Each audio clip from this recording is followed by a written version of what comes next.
והשאלה למה מזדקנים נשארה השאלה שהעסיקה את האנושות מאז ומתמיד. את אנשי הרוח, את הוגי הדעות, את המדענים. ורבות התיאוריות והפילוסופיות וגם התיאוריות המדעיות שמנסות להסביר את עניין ההזדקנות. למה בעצם אנחנו מזדקנים ומתים בסוף?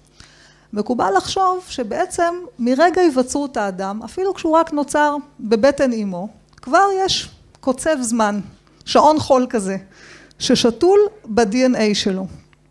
אנחנו יודעים גם שגם מרגע שבאים לעולם וחיים פה את החיים, יש עוד כל מיני גורמים מהסביבה שממשיכים להשפיע. אז יש גם קוצב פנימי, שהיום אנחנו יודעים להסביר על סמך מחקרים מדעיים עדכניים, שבעצם התאים מתחלקים ומשכפלים את עצמם עוד פעם ועוד פעם ועוד פעם. ולכמות ההתחלקויות האלה יש איזושהי תוחלת חיים מסוימת, וברגע שהתא מיצה את כמות ההתחלקויות שלו, אז הוא נגמר, התא הזה מת. וכשהרבה תאים מתים בגוף, אז אתה רואה את מה שנקרא הזדקנות. לאט לאט אתה רואה את הירידה בתפקוד, את האיברים שמתפקדים פחות טוב, את האור שכבר לא מצליח לשמור על האלסטיות שלו, את יותר עייפות. אתה רואה את הניוון הזה שקשור להזדקנות. עכשיו, פרופסור אבי אורי כתב מאמר מאוד יפה, תוכלו למצוא אותו בעיתון הארץ, יש את זה גם במהדורה המקוונת באינטרנט. הוא כתב מאמר, למה אנחנו מתים? קודם כל הוא מנהל אגף רעות, זה האגף השיקומי באוניברסיטת תל אביב, הוא פרופסור מן המניין. והוא למעשה מתאר במאמר שלו גם את תיאור ההזדקנות, מה שאנחנו מכירים שקורה. והוא מסביר. הוא אומר, תפקידה המכריע של הגנטיקה הוכח במחקרים רבים. ימים יגידו אם נוכל לתכנת מחדש את הגנים האחראים על קצב ההידרדרות התפקודית שלנו. והוא אומר שהגנטיקאים מזהים גנים האחראים לאריכות חיים, ומאפשרים לגוף להתמודד טוב יותר עם לחצים סביבתיים ועם משברים. וגם יודעים לתאר את ההזדקנות של כל תא ותא. זאת אומרת, זה משהו שהמדע כבר מכיר, כבר יודע. שסלילי ה-DNA הולכים ומתקצרים עד שהם מפסיקים להתחלק. בעצם המדע כבר יודע איך בעצם עובד המנגנון של קוצב הזמן. יש לך סליל באורך מסוים, אבל כל פעם שהוא מתחלק הוא קצת מתקצר. עד שהוא מתקצר לרמה קריטית שהוא כבר לא יכול להתחלק יותר, אז זה נגמר, הוא לא יתחלק יותר. והוא גם אומר, ייתכן שתאי גזע יכולים לפצות על אובדן תפקודי של תאים. זה נאמר ונכתב ב-2011. אני חושבת שהוא עוד לא שמע על ז'נס אז, נכון? וגם לא על דוקטור ניומן כנראה. כן. לצד זאת, לצד העניין של הגנטיקה, יש תהליכים נוספים שמתרחשים במקביל. אני הדגשתי כל אחד בצבע אחר, שיהיה קל כאילו לראות את הגורמים השונים. מולקולות חמצן לא יציבות, שאנחנו קוראים להם רדיקלים חופשיים, הורסות את התאים. זה מה שנקרא תהליכי החמצון, אוקיי? כל מי ששמע על נוגדי חמצון או אנטי-אוקסידנטים, זה החומרים שאמורים לבלום את התהליך הרס הזה. תהליך שמתרחש כל הזמן בהשפעת גורמים סביבתיים, כמו חמצן, זיהום אוויר, כל מיני כימיקלים שאנחנו חשופים, קרינה, אוקיי? וגם עודף סוכרים בדם גורם לחלבונים להידבק ולאבד מתפקודם. זה עוד גורם, אוקיי? וגורם נוסף, היכולת האנזימטית, זאת אומרת, יכולת הפעילות בתוך התא ויכולת האנדוקרינית, היכולת ההורמונלית, של מנגנונים לתיקון פגמים יורדת. יש לפעמים נזקים שקורים ב-DNA ויש איזשהו יכולת תיקון עצמית, אבל היא נפגעת עם הזמן. התאים מסוגלים עם השנים פחות ופחות לתקן את הנזקים שלהם. וגם נעלמים מאדם חלבונים, אני אמורה להשתמש בדבר הזה, לא? כן, כן. נעלמים חלבונים שעוזרים לנו בעצם להתמודד ופחות להיות מושפעים מנזקים. ובסוף יש גם שינויים הורמונליים, וכל המערכת למעשה דועכת, כאשר אתה רואה הבדל בין איבר לאיבר, אתה רואה כמובן הבדל בין בן אדם לבן אדם, אוקיי? על פי שוב אותו חיבור בין הקוצב הבסיסי, הקוצב הגנטי, לבין למה נחשפנו בחיים, אוקיי? והנה אנחנו מוצאים ומגלים שחברה כמו ז'נס מרימה את הכפפה. ומוצרים שהם שילוב ייחודי בין מדע מתקדם מצד אחד, שבעצם כל מה שאתם שמעתם עכשיו זה כאילו בשקופית אחת או בשתי שקופיות מיצוי, תמצית של הרבה מאוד מחקרים מדעיים שחזרו עליהם בעולם ובארץ שוב ושוב עד שהגיעו להבנות האלה.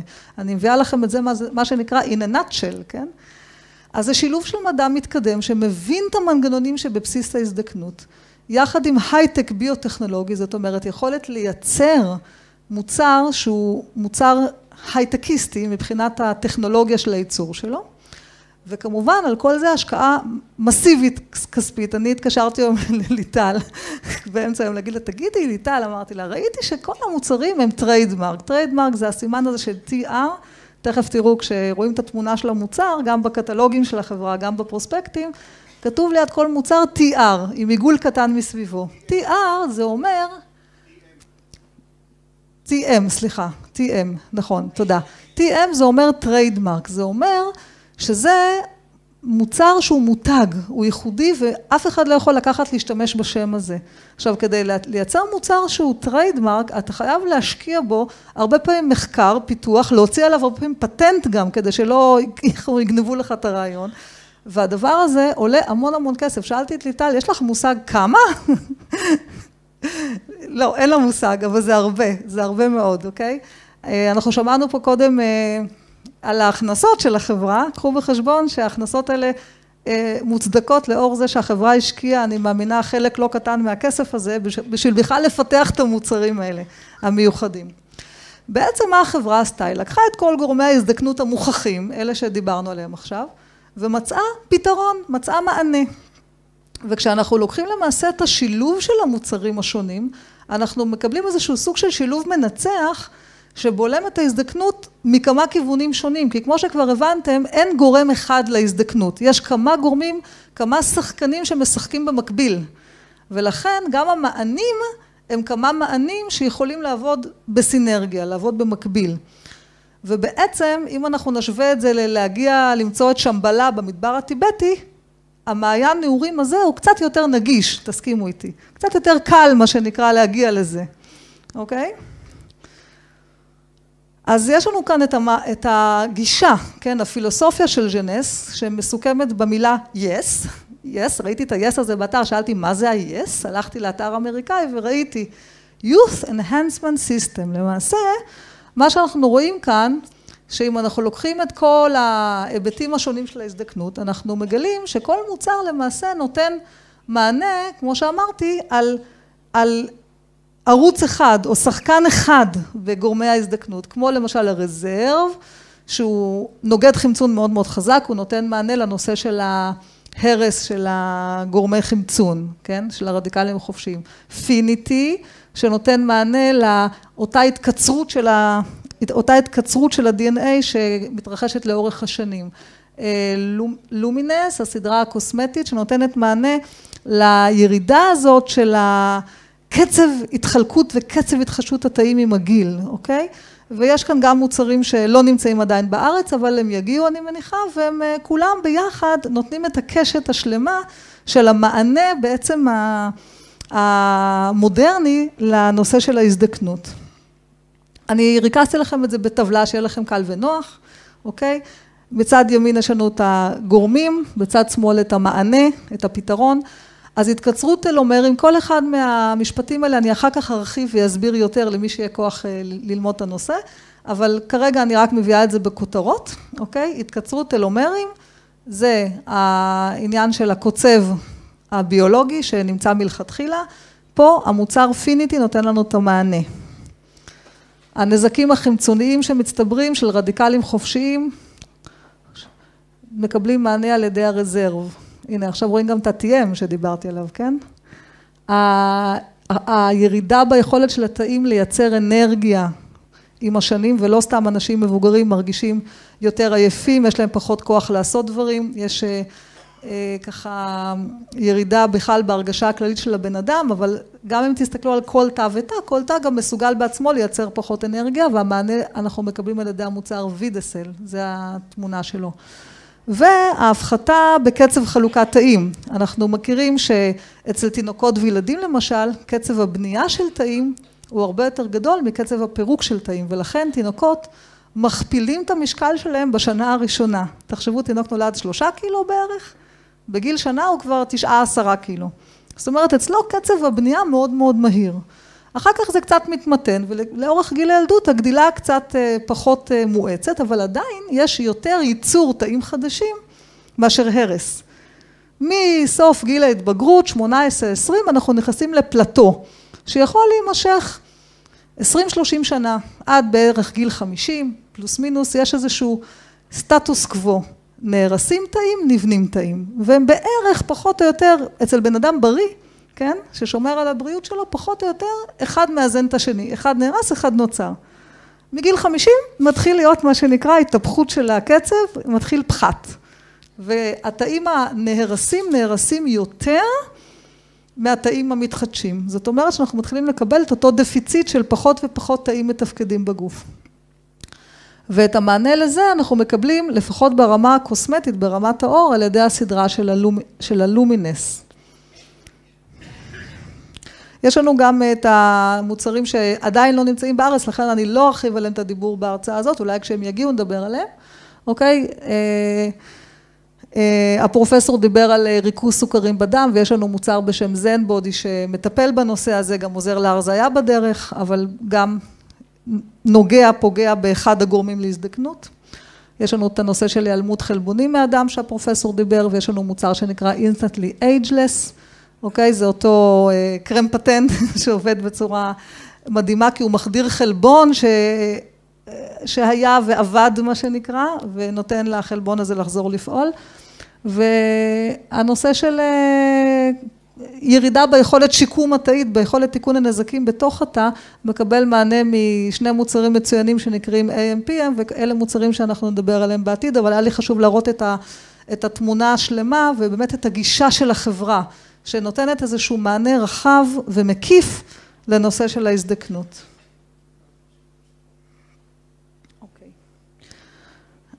ביקשו ממני לתת לכם הפסקה מתישהו, אז אני מבחינתי יכולה לעמוד כאן גם עד סוף ההרצאה, אבל אתם תיתנו לי סימן מתי בסדר? כי מעכשיו אני נכנסת בעצם להדרכה המקצועית. כמה אנשים שמעו את ההדרכה הקודמת שלי על האפיניטי והווידאסל? אוקיי, אז אתם תשמעו אותה עוד פעם. אז אם לא הספקתם לרשום אז תוכלו לרשום היום. וכמובן שלרוב הקהל פה שלא היה, זה יהיה פעם ראשונה. כן. אוקיי. אז אנחנו באמת מדברים על אותו קוצב, אותו שעון ביולוגי מתקתק שהעסיק את החוקרים. ורמז ראשון התקבל בצלחת פטרי עם תרבויות של תאים. כששמים תאים של בעל חי, של בן אדם, לא משנה של איזה רקמה חיה, בתוך צלחת עם תנאים טובים, עם מזון ותנאי טמפרטורה טובים, התאים מתחילים להתחלק. ושמו לב שתאים שלא התחלקו, כן? שלא היה להם כנראה את התנאים להתחלק ולא התחלקו, נשארו הרבה מאוד זמן, יחסית חודשים, לא השתנה שום דבר, ואילו תאים שהתחלקו, עשו כמה מחזורי חלוקה ומתו, סיימו את החיים. והחוקרים התחילו לשים לב שיש איזשהו קשר די ברור בין מספר החלוקות לבין העובדה שאתה מת. אלה שלא התחלקו לא מתו, אוקיי? ואז מכאן החוקרים הגיעו למסקנה שהשעון הביולוגי בעצם מסתתר בכרומוזומים, ושיכול להיות שמספר החלוקות שלהם כנראה מוגבל מראש. ככה בעצם התחילו המחקרים הראשונים על הנושא הזה של הזדקנות התא, על ידי הנתון הזה ששמו לב אליו.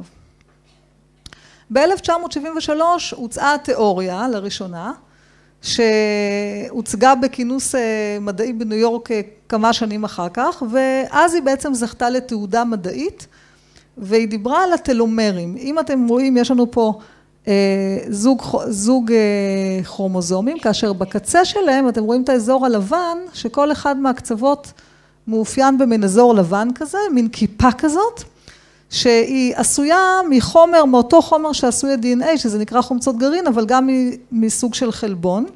והתפקיד שלו, של הקצה הזה, של הכיפה הזאת, להגן על הכרומוזום מהתפרקות, וגם להגן עליו שלא יתחבר בטעות עם כרומוזומים אחרים, כי הכל מאוד קטן וצפוף בתוך גרעין תא, יש לנו 23 זוגות כרומוזומים כאלה, שלא יהיה חלילה איזשהו גם חיבור שלא לצורך. אז יש לנו כיפות מגוננות, ככה זה נראה בצילום פלורסנטי. אתם רואים את הכרומוזום בכחול ואת הטלומרים בצהוב. ממש נקודות מחומר קצת שונה בקצה. ומה ששמו לב החוקרים, אותם חוקרים שתכף אנחנו נציין את שמותיהם, ששמו לב לנושא של הטלומרים, אם הטלומר נפגע, אתה מת מוות מאוד מאוד מהיר. ויש גם את התופעה הזאת של אנשים שהם נקראים זקנים טרם עת. יש איזו מחלה כזאת גנטית, שאתה רואה ילדים בני 10, שהגוף שלהם הוא כבר, והפנים שלהם ממש זקנים כבר. הילדים האלה כמובן היו מושא מאוד מעניין לחוקרים, כי היה ברור שאצלם בגוף קורה משהו בצורה מואצת, שאצל אחרים קורה לאורך עשרות שנים, אצלם קורה בשנים ספורות. וכשבדקו את ה-DNA שלהם, גילו שהטלומרים שלהם קצרים באופן חריג. מכאן הסיקו שיש קשר בין אורך הטלומרים לבין הנושא של ה-longevity, של המשך חיים, אוקיי? יש ילדים שפיתחו, ילדים עם התסמונת הזאת, שפיתחו כבר בגילאים מאוד צעירים הרטריטיס, זאת אומרת, דלקות מפרקים שמאפיינות אנשים בני 90, אוקיי? אורך הטלומרים שלהם גם היה כמו של אנשים בני 90, זאת אומרת, מה שאני מנסה להגיד, כמה שהאורך טלומרים שלהם מתקצר, הם הראו יותר ויותר תופעות פיזיות ומחלות, כמו אנשים מאוד מאוד מבוגרים. עכשיו, באופן טבעי ותקין, אצל כולנו, עם כל חלוקת תא, הטלומר קצת מתקצר, אותו כיפה כזאת, אותו עיגול צהוב בקצה, הוא קצת נמחק מהסוף, ככה מבחוץ. ולמעשה, הרצף הזה של טומרים שמכיל כמה מאות או כמה אלפים של חומצות גרעין, שזה היחידות מבנה שלו, כל חלוקה כ-50 חומצות גרעין, איך אומרים, נושרות, וזה קצת מתקצר, אוקיי? אבל יש לנו בכל זאת רזרבה, כי יש כמה מאות עד כמה אלפים, אבל בכל זאת, בכל חלוקה 50 הולכים לאיבוד, אז לאט לאט עם השנים, הטלומר הזה נמחק. בתאים זקנים, אוקיי, אפשר כבר לראות ש4,000 חומצות גרעין הלכו לאיבוד, כי זה כבר התוצאה של הרבה חלוקות לאורך החיים. ומה אנחנו מגלים מצד שני? שתאים ממאירים, תאים סרטניים, שיש להם אורך חיים, אפשר להגיד בלתי מוגבל. זה התאים היחידים בגוף שלא מתים אף פעם, תאים סרטניים. אצלם הטלומרים, לא קורה להם שום דבר. טלומר יציב, לא מתקצר, לא מאבד חומצות גרעין, מעניין, נכון? הם איכשהו, התאים האלה הצליחו לייצר מנגנון שמשמר את הטלומרים שלהם, ולהתחמק בעצם מהעניין של הזדקנות התא. עכשיו, ברגע שאנחנו... טוב.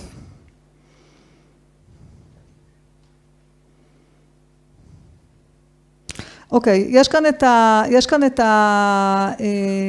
העניין של הפולימרז, שיותר נכון לקרוא לו טלומרז, שזה אותו חלבון שבעצם מסוגל לבנות גם את הטלומרים, הוא זה שלמעשה בונה אותם. יש לנו, אמרנו, התקצרות, אבל יש גם בנייה, אוקיי? והטלומרז נפוץ בכל היצורים החיים, כי בעצם אין חיים בלעדיו. בלי טלומר, בלי טלומרז, שזה הפועל בניין הזה שלנו, שבונה את הטלומרים בקצות ה-DNA, אין חיים, אז הוא נמצא בכל התאים החיים, אוקיי? אז בכל שכפול תא, מצד אחד אנחנו מאבדים קצת חומצות גרעין, הטלומר מתקצר מצד שני, הטלומרז בעצם מעריך לנו קצת בחזרה, זאת אומרת, הוא באיזשהו מקום בולם את ההתקצרות המהירה מדי. ופעילות טלומרז זה הדרך היחידה בעצם שמוכרת בטבע להאריך טלומרים. אנחנו לא מכירים דרך אחרת, זה הדרך של הטבע להאריך טלומרים. ואז בעצם אורך הטלומר נקבע על ידי סוג של בלנס, סוג של איזון, בין כמה פעמים התא יתחלק, כי אז הוא איבד, לבין פעילות הטלומרז, כי כשהוא עובד אז הוא מעריך. אז יש לנו יחס בין כמה יתקצר לכמה מעריך. ואז בעצם נוצרה פריצת דרך מדעית. שימו לב, זה פורסם בעיתון Nature בשנת 2010, אוקיי? לראשונה, הוכחה של יכולת להצעיר תאים של יונקים, אוקיי? The first documented age of reversal in a mammal. Harvard study shows telomerase activation reverse, אוקיי? aging process. ממש, וואו, תגלית מדעית ופרסום מדהים, שהצליחו באמצעות הפעלת טלומרז, אוקיי? כאילו להצעיר תאים באופן מעשי במחקרים וניסויים מדעיים. למשל, עכברים שעליהם עשו את הניסויים האלה, אוקיי? יחד עם זה שהצליחו להמריץ להם את פעילות הטלומרז שלהם, שכאמור, זה הדרך היחידה שהגוף מסוגל כאילו להתגונן, או למתן את ההתקצרות הזאת של טלומרים עם כל חלוקתה, אוקיי? מה שראינו אצל אותם מחברים זה שהם חיו הרבה יותר זמן מבלי שהופיעו תסמיני הזדקנות. זאת אומרת, תסמיני הזדקנות נדחו לשלבים יותר מאוחרים. הם הראו שיפור של חילוף חומרים של סוכר, זאת אומרת, הם התרחקו מהסוכרת שמאפיינת מבוגרים, גם אצל עכברים וגם אצל אנשים. הכבד שלהם נשאר עם תפקודים תקינים לאורך הרבה מאוד זמן. השיער שלהם צמח מחדש, מה שאנחנו מכירים שזה אחד הסימנים של גיל צעיר, שהשיער בקלות צומח, ואצל מבוגרים זה כבר קורה פחות. אז הייתה צמיחה של שיער, הייתה התחדשות תאים מוגברת, הצפיפות של העצם שלהם הייתה חזקה, בדיקות הדם שלהם היו תקינות. זאת אומרת, הם באמת הצליחו להראות נעורים לאורך הרבה יותר זמן. ואילו לקבוצת עכברים שהייתה קבוצת השנייה בניסוי, ששם שיתקו את פעילות הטלומרז, שם ממש יצרו להם מצב שהטלומרז לא עובד, הופיעו חולשת איברים, חוסר פריון, שיער אפור, דרמטיטיס שזה מין דלקת על העור, אוסטאופורוזיס שזה דלדול עצם, סוכרת, ירידה קוגניטיבית, הפרעה בזיכרון, הפרעה בתפקודי המוח ומוות טרם עת. אז הנה הגיעה ההוכחה לקשר הזה בין פעילות טלומרז ואורך טלומרים לבין הזדקנות או מניעת הזדקנות, אוקיי? אותם עכברים שהזקינו אותם מהר, ברגע שהחזירו להם את פעילות הטלומרז, הם הצעירו מחדש. תחשבו מה זה להיות עכבר בניסוי כזה. פעם מזקינים אותך, פעם מצעירים אותך, אבל הדבר המדהים החוקרים הצליחו לעשות את זה. זאת אומרת, הם הצליחו ממש עם מדדים מאוד ברורים, לשנות את הגיל הביולוגי של העכבר. וחבר'ה, אין קשר בין גיל ביולוגי לגיל כרונולוגי, גם אצלנו.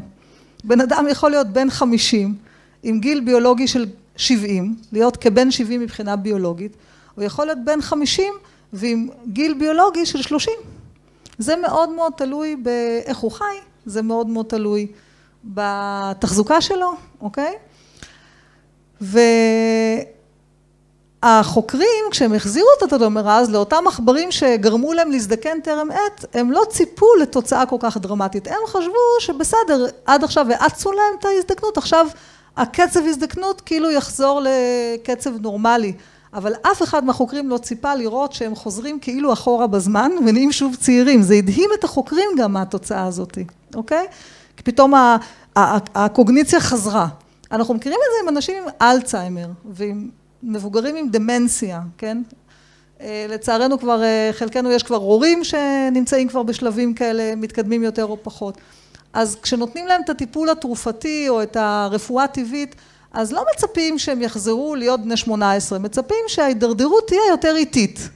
והנה לכם פה, תחשבו על המצב הזה, שהחזירו את הבן אדם חזרה, לא, במקרה זה את העכבר, כן, החזירו אותו חזרה, כאילו להיות צעיר עוד פעם. מוח שכבר לא עבד, החזירו אותו לתפקד. אוקיי? החזירו אותו לפריון.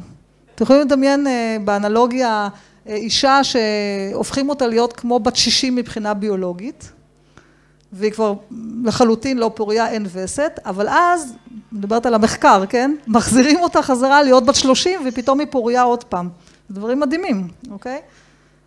צבע שיער שפתאום חוזר, השיער חוזר לגדול לא אפור אלא בצבע, אוקיי? כל האיברים הפנימיים שנחלשו מתחזקים, מחלימים.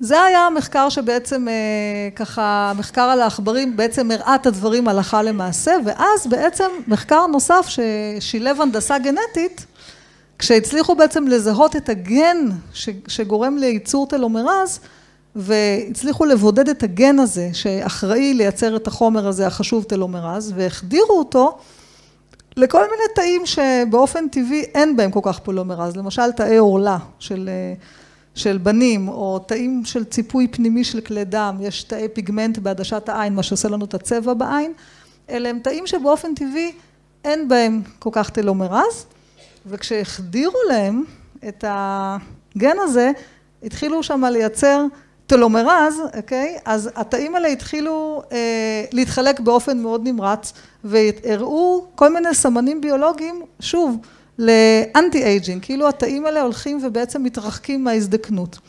הם המשיכו להתחלק התאים עוד 20 פעם מעבר לנקודת התמותה של התאים המקבילים שלא עברו את הטיפול הזה. זאת אומרת, זה טיפול מעבדתי בהנדסה גנטית, אוקיי? וכל המאפיינים שלהם נמדדו תקינים לגמרי בכל החלוקות. אז אם למישהו היה פתאום אסוציאציה לא נעימה מהסרטן שלו מת ומתחלק בלי סוף, זה לא זה. זה תאים מתחלקים ומתחלקים בריאים ותקינים לחלוטין, אוקיי? מכאן רצו החוקרים לחפש מה יכול להמריץ את הטלומרזות באופן טבעי. היות וכולנו יש לנו טלומרזות בכל תא ותא בגוף שלנו, אוקיי? איך אפשר להמריץ אותו? בלי כמובן להפוך אותנו לעכברי מעבדה וגם לא לנסייני הנדסה גנטית, כי זה ברור שזה לא שייך. אז איך כן אפשר? וגילו את התשובה בצמח מאוד מיוחד שנקרא אסטרגלוס, אולי יש כמה מכם שמכירים אותו, צמח שבא בעיקרון מסין, משתמשים בו הרבה מאוד ברפואה הסינית, אפילו הסינים אוכלים אותו בתור שורש בתוך המרק, כמו שאנחנו אוכלים שורש סלרי, הם אוכלים שורש אסטרגלוס, ובתוך השורש הזה התגלה חומר, שהוא החומר היחיד שידוע לנו היום, שמסוגל להמריץ את הטלומרזות באופן טבעי. ומי שגילה, המפתחים שלו, דוקטור גריידר, דוקטור בלקברן, דוקטור, לא יודעת אפילו איך אומרים את השם אפילו, שוטק? כן, אלה שגילו את החומר הזה למעשה קיבלו פרס נובל על התגלית, שנת 2009, וכמובן הוציאו פטנט רשום, כי זה דבר מאוד מאוד מיוחד, וקראו לחומר הזה TA65, זה בעצם מיצוי מאוד מאוד מסוים משורש האסטרגלוס, שמחקרית מוכח מסוגל להמריץ טלומרזות, שאני שוב מזכירה, זה שווה למסוגל להצעיר את התאים של הגוף, ולעשות בעצם פער בין הגיל הביולוגי לגיל הכרונולוגי, לטובת הגיל הביולוגי, שהוא יהיה משמעותית צעיר יותר מהגיל הכרונולוגי של הבן אדם. הכרונולוגי זה בין כמה אתה, כן? מתי נולדת?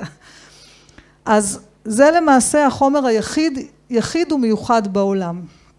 אוקיי? ויש עליו הרבה מאוד מאמרים שפורסמו, הבאתי פה דוגמה למאמר, A Natural Product Polymerase Activator as part of Health Maintenance Program, באמת מחקרים, הוא עמד בכל המחקרים בצורה מאוד מוצלחת, אלה תוצאות שימוש ארוך טווח בקרב 246 נסיינים, שימו לב, כאן אתם רואים בטור הזה שיפורים שנמדדו תוך שבועות עד חודשים ספורים, פחות מחצי שנה, וכאן זה השיפורים ארוכי הטווח, שהם מעל חצי שנה.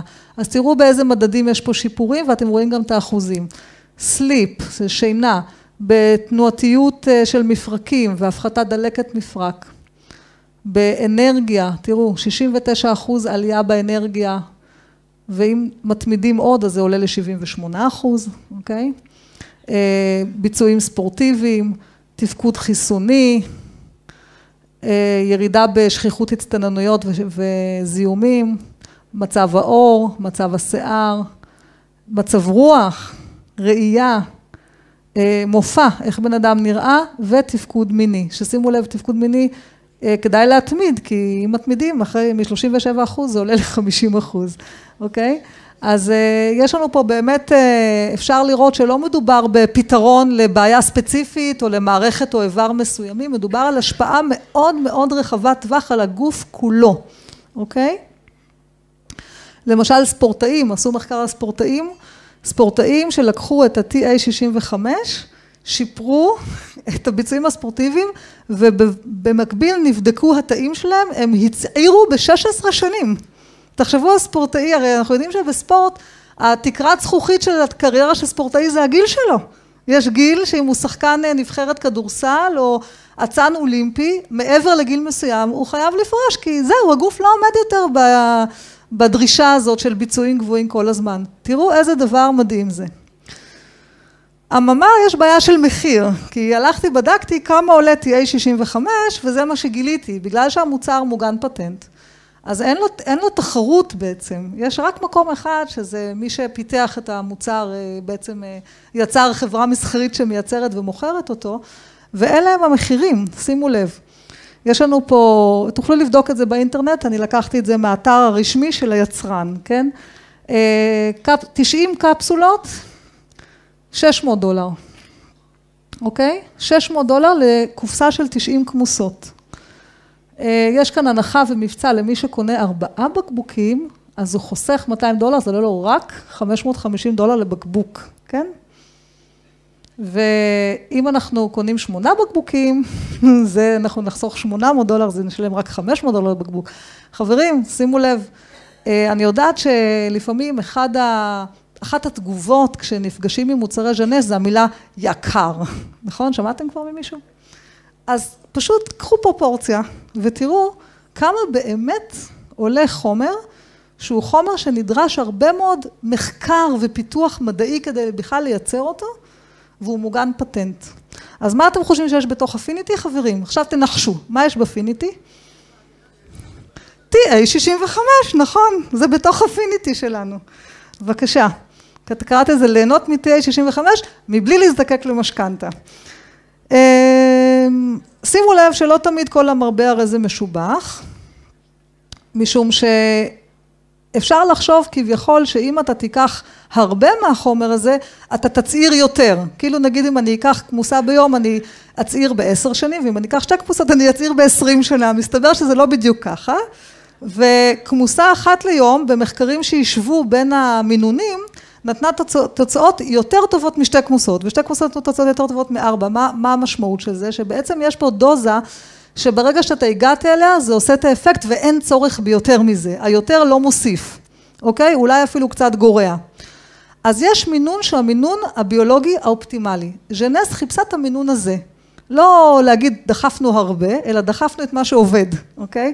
וזו הייתה השיחה שלי עם דוקטור אמזלג בעצם, כשהמוצר הגיע לארץ, זה עניין אותי, כן? כמה TA65 יש בתוך המוצר? כי ברור שהמוצר של אפיניטי, בגלל שהוא מכיל עוד מרכיבים, ולא רק את ה-TA65, אז כמובן שזה בא על חשבון הכמות האבסולוטית של TA65, ומה שדוקטור אמזלג ענה לי, אני אהבתי.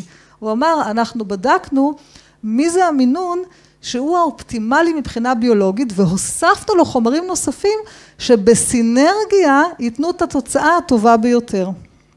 תראו מה עוד יש באפיניטי, יש קואנזים Q10, חלק מהחומרים אתם שמעתם, אני מניחה, נתקלתם, הם כולם נוגדי חמצון מאוד מאוד מוצלחים, קוורציטין, קוורציטין אגב למי שרוצה לחפש אותו בטבע, כשמקלפים את התפוז יש כזה קליפה לבנה, מתחת לכתום, שם יש הרבה קוורציטין, אז מי שאוהב לקלף ולאכול את זה, כן.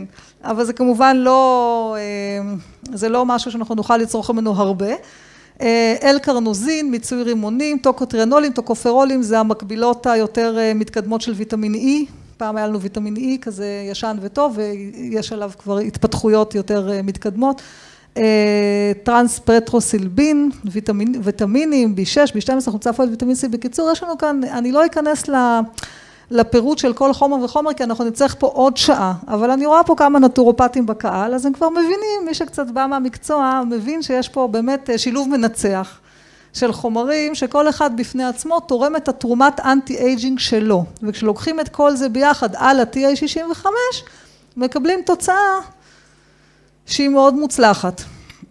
אז אופן השימוש, אנחנו מדברים בהמלצות של החברה על 2 כמוסות פעמיים ביום, זאת אומרת 4 כמוסות, אוקיי?